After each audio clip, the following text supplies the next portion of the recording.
I'm Nick Kessler, and this is Capital Region Sundays. On the phone, I have Holly Ahern. She's Associate Professor of Microbiology at SUNY Adirondack. Holly, how are you doing this morning? I'm great, Nick. Thanks for calling. Okay, Lyme disease. You have quite a bit to say about that, and I really have a million questions. I met you the other day during a talk. What exactly is Lyme disease, and how does it affect the human body? Okay, so the short answer, and this is just about the only thing that is 100% agreed upon, is that Lyme disease is an infectious disease. It's caused by bacteria, and it is transmitted to humans when they are bitten by ticks. There's more than one manifestation of Lyme disease in humans, and there's lots of reasons why, all of which have to deal with the microbiology of the organisms causing the disease.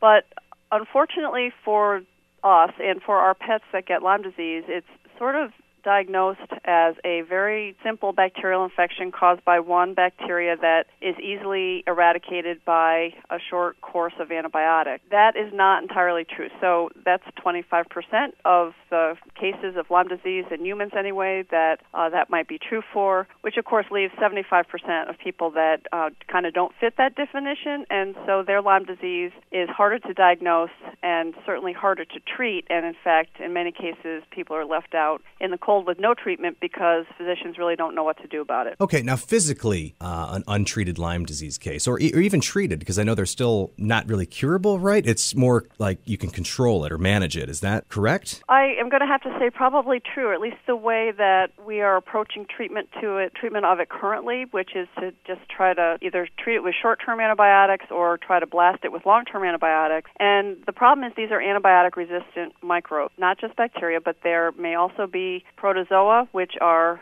not treatable with the same antibiotics that kill bacteria, and there might also be viruses, which are just not treatable. So is it a disease that can be managed? Yes.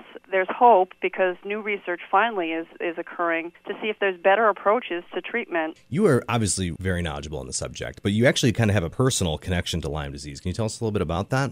First of all, I'm a microbiologist, so I study bacteria. In 2009, my daughter was bitten. Well, actually, she was bitten before that time, but in 2009, she became very suddenly ill with symptoms that did not include any of those things that were supposed to be present in a case of Lyme disease. I met you in a room with 12, 13 people. Mm-hmm. I grew up in a wooded area from out of state, but definitely I'm not a stranger to the woods, and I know of Lyme disease. I know about ticks, but I knew one person growing up who had Lyme disease. Now, we were in a room with 12 to 13 people, and 3 people either had Lyme disease or had a significant other or someone very close to them that had it. I mean, so 3 and 12, that's quite a bit, in one room. I'm going to add myself to that, and I'm going to add somebody else in that room. So there are actually 5 of us. That's a pretty high proportion. Yes, definitely. I mean, it's really scary if you think about it. And so you are definitely a crusader of this being vastly underreported. Yes, it's vastly underreported. In fact, the CDC has admitted that it is underreported by a factor of 1 in 10. So in other words, 1 case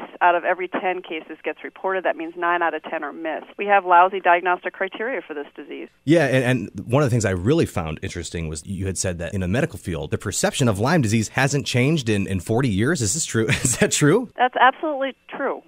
So basically, I've gone back and I've read all of the original research papers published on Lyme disease, which was first described, not discovered, but described in the United States in 1977. And it was described at that point as something that was called Lyme arthritis. So in other words, there was joint swelling and there was this characteristic rash. And as you read through it, so you read the sequential papers that come after it, they all sort of picked up the lead of that first paper. We've got some deeply invested researchers who think that they've got it all figured out and that there's no need for any additional research or any thought on this because the science is settled. This is the way it is, which is absolutely untrue. It's actually very unfortunate. Can you just briefly describe some common myths?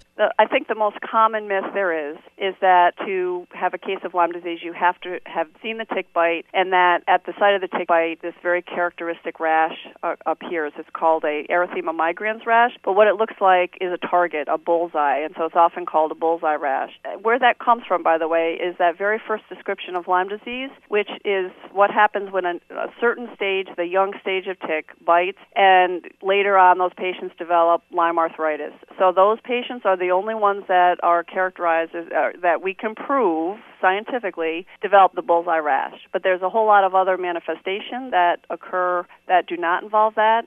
The only scientific evidence there is available indicates that adult ticks don't leave a bullseye rash at all when they bite. So that means the bullseye rash is a really bad thing to be looking for because it only occurs in a tiny proportion of the cases.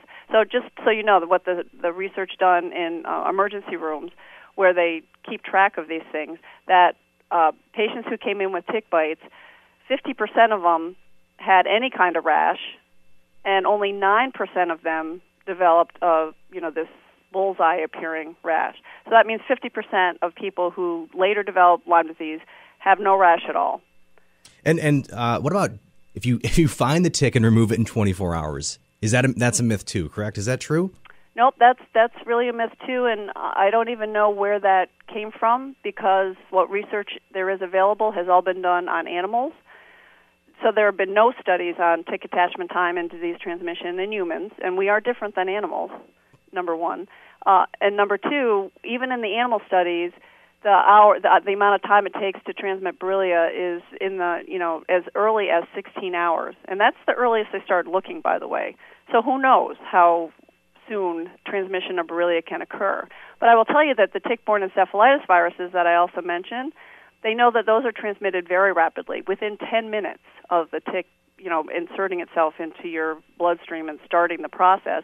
The encephalitis viruses are actually transmitted. You can only get it in the woods. How about that myth? Yep, that's another one. And, generally wherever there are mice or chipmunks or any kind of animal that might have ticks attached to them, you can get Lyme disease there because when they're done feeding, they fall off that host animal, and the tick, whatever it is, will sit there until it's done digesting its food. And at that site, it will come back and be active and climb up on things and try to get attached to you. So you can get it in your yard. You can get it in your house because your pets will bring those ticks into your house with you. Sometimes they bring those ticks in, and if you don't happen to find the tick on the pet and the tick falls off in the house and, 3 months later it's active again looking for more food and you happen to be the lucky winner of that. So you don't have to be out hiking. You could be standing on your deck. You could be walking in your backyard. All of that. Yeah, and so just to hit it on home, the common myths, the bullseye rash, finding it in 24 hours and removing it, and then you can only get it on the trails or heavy in the woods. You have a microbiologist on air telling you that's totally fake. Do you want to trust Wikipedia or do you want to trust Holly Ahern? I would go with the latter on that one, which is more reason for everyone to get involved, and that's why you've got the Lyme Disease Prevention, Education, and Research Act, as we're talking about Congressman Gibson being in the room. Can you just briefly tell us about how to get involved with that? And that's what you're encouraging everyone to do. Be educated and get involved. Right. And at the moment, the legislation that Congressman Gibson is working very hard to get passed, this is what it does. All it does is create a advisory group of scientists that are associated with not just the government, not just with the CDC, not just with the infectious disease groups, but also people doing research on the microbiology, physicians who are treating Lyme disease patients that don't fit that lovely definition that, they're easy to treat, the longer-term treaters, patients and patient advocates. That's what is going to be on this group, and the job of this group is going to be to review all of the scientific evidence, because what I can tell you is that the medical group that has defined Lyme disease as this, the bullseye rash and all that, they have excluded a huge body of scientific evidence. They are using only studies that they themselves have published. They're not using best practices when they do that. This is all easy to find out. It's not like I'm, making up things. It's very easy to actually track this down and see that that's what's going on. And as a result, people really end up in trouble. So it seems amazing to me that it's going to take an act of Congress for people to be treated appropriately for an infectious disease, but that's exactly what it's going to take. Well, luckily we have you, Holly, and Congressman Gibson just on the forefront of this battle, and we really appreciate you being on the show and taking the time and really educating us on the matter. Thanks, Nick. Thanks for letting me talk about this. I appreciate it, too. Thank you so much. And I'm Nick Kessler, and this is Capital Region Sunday. Thank you so much, Holly. I hope to talk to you soon, and I'll definitely be more educated on this, and I encourage everyone to get involved. Thanks, Nick. And again, that was Holly Ahern. She's a microbiologist and a professor from SUNY Adirondack on the forefront, just fighting this battle to help us gain knowledge and really just revamp how we look at Lyme disease. I'm Nick Kessler, and this is Capital Region Sundays.